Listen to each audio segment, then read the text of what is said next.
Welcome back to What Are Nibs with General Disturbance. This is the Kanonen Jagdpanzer 105. It's a new Tier 8 premium tank destroyer, German tank destroyer, and it's located on the south spawn of Lakeville. And it's under the command of Picklefish 44. I'm sorry, Picklefish, I forgot who it was. Oh dear. Well, this is the first replay we've had sent in for the Kanonen Jagdpanzer with a 105mm gun, and I don't have any details available to actually give you any information on this vehicle, other than the fact I know it's got a 105mm gun, opposed to the 90mm you see on the previous version. Oh, he got that wrong! He shot over! Whoops! Yep, don't go so quick as you come up onto the top, you'll just go right over. That's better. Got it right this time. Okay. Now, it's basically the same Kanonen Jagdpanzer. It's a prototype that was actually produced during the 1960s by Hanomag and Henschel. The project continued until 1967, then it was discontinued. Of course, as I said, this one has the 105mm gun, and he's using it to actually test all the bushes, just in case there's somebody hiding in a bush doing a bit of spotting. Now he's decided to come down.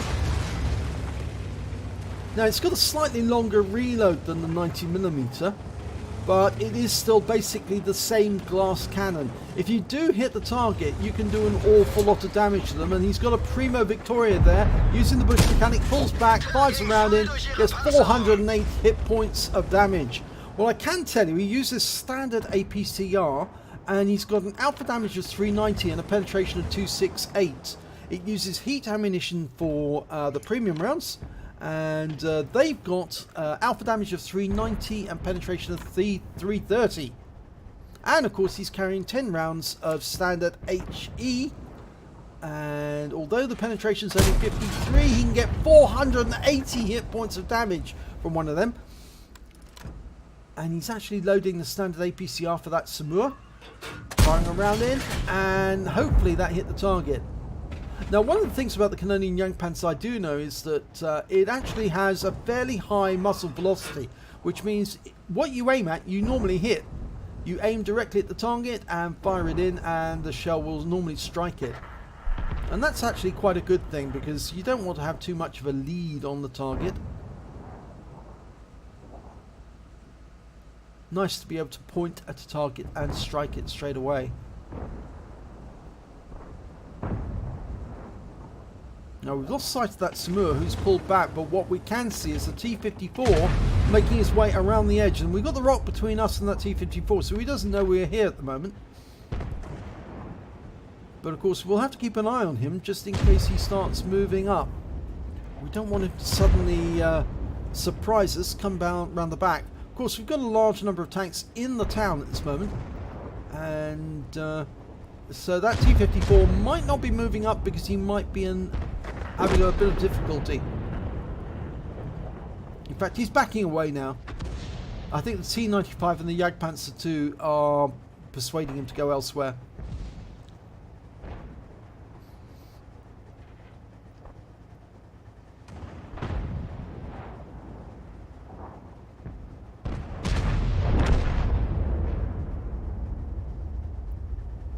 Samur's back.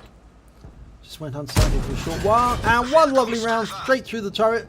357 hit points, and he's pulling back into below the ridgeline. Long reload, 9.91 seconds. That is a bit of a problem with this one. In the previous Kanonen Jagdpanzer, you could get 9.52 seconds shots per minute. So obviously you can work that out, it's about once every 6 seconds, as opposed to this one being once every 10 seconds. Well, we seem to be doing or holding our own in the city, but what he's going to do here, I think Picklefish looks to be using the lake road, or the ridgeline on the lake road, to shoot at those enemy in the town. Gone unsighted for a split second. There's a Carnarvon. He's round the back of the church. So I think he's going to move up the Lake Road and see if he can pick off any of the targets as they come through the gaps in the town. Oh, he's got a couple there now. And he can hit one of them. And it's an Object 704. Oh, he doesn't penetrate. He might need to use the heat. Here comes the gorilla. He will definitely penetrate that. Yes! 415. Gorilla's glass cannon. Anything that hits the thing's going to go straight through. It's just got that absolutely massive gun. And he's down, so that's good. They are pushing now. He's just got that Object 704 to deal with. He's moving up. He's using the bush for cover from the Samur, who's actually been killed apparently.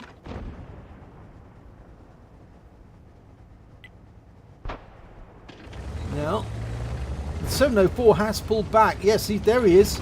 Quite a long distance off. Now, he hasn't loaded HE, heat. And the 704 is using the cover of that building. Got a Nudes ahead of us, and he's coming around the corner. Here we go. Yep, gets that one through. 373. Could probably use HE on him. Oh, don't go too close to the edge. Takes around. But there's the end of the Nudes. Both of them glass cannons. The Nudes has got very, very thin armour. But there's a Scorpion G, and the Nudes is in the way. So he's going to have to go round. There's the 704. He's still behind that building, but he keeps poking out. Oh, no, wasn't quick enough. But he is going to pull out again because the tanks are getting very close to him. If he doesn't move, he's going to get killed where he is. And so we're going around the other side. Yes. Oh, no, it didn't go through. Oh, the 704's been killed. Just going round the outside. We're going to join the attack, and we're going to get past all these wrecks. Going to join the attack on the defenders in the valley.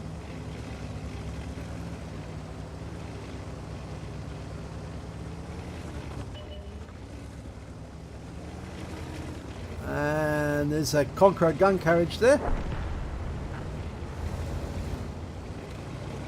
And I think that's what he's going to go for next. Yep. Oh, he's got two targets. One round into the Conqueror gun carriage. But remember, he's not going to be reloaded for a few seconds yet. Almost ready to go. Aiming for the Jagdtiger's engine base stroke ammo rack.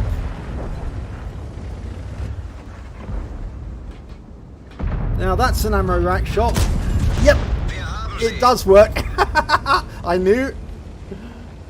Just need to work out where the ammunition's stored, and this will be a kill shot. Yep. And that wins the game. 3 kills. Oh, and he gets friendly rammed by the E100. That wasn't very friendly, actually. So let's have a look at the end of battle stats, and it's an ace tanker for Picklefish 44 in the Canonian Jagdpanzer 105. He also got a spotter badge because he spotted for over 1,000 hit points of damage for his team. Bruiser medal for getting at least 5 critical hits. He got 7. A demolition expert because he exploded the Jagdtiger and he put the shell just where he needed to, just where the shells were stored. And he also got a 5 for effect for doing more damage than the hit points for his own vehicle. So let's have a look at the team score.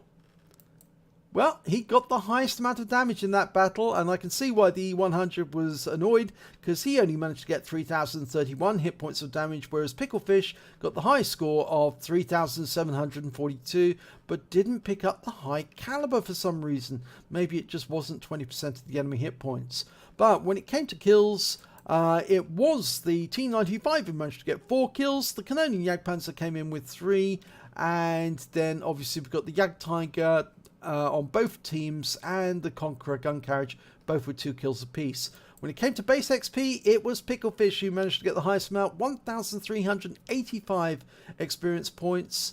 The T95 managed 934, then the Carnarvon with 896. So let's have a look at detail. Well, he fired 18 rounds, got 11 direct hits, 10 penetrations. Unfortunately, The penetration wasn't so good with the APCR, especially on the 704, so it might have actually been better if he fired heat into the side of that vehicle. It would have cost a few more in the way of credits, but it might have produced better results than taking out the 704.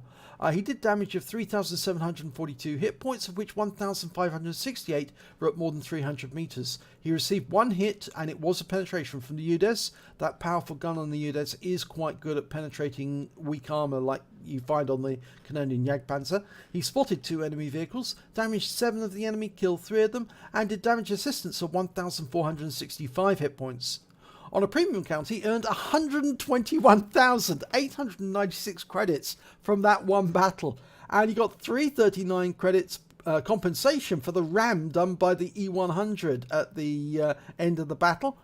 So his total came to 122,235, and after repair and ammunition resupply, remember he just used the standard AP for most of that battle, or APCR I should say, for most of that battle, so it wasn't that expensive. He walked away with a profit balance of 94,475 credits, and he wasn't using any credit boosters. If he'd been using credit boosters, that would have been a load higher than that. It probably would have been well, closer to 125 to 130,000 credits profit.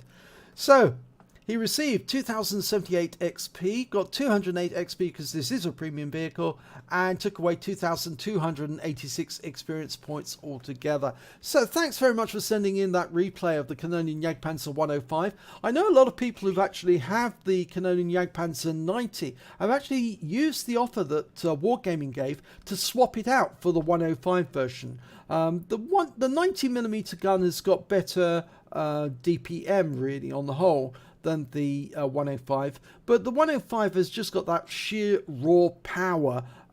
It just takes 10 seconds to load it. That's the problem, and of course that 10 seconds can seem an eternity when you're faced with a tank like a UDES driving up to you and trying to shoot you, and you desperately need to get a round out quickly to finish their game.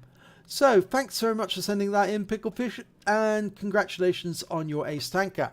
If you enjoyed this replay, please give it a like and do subscribe to our channel, and hopefully it'll be your replay that I'll be featuring in the next video.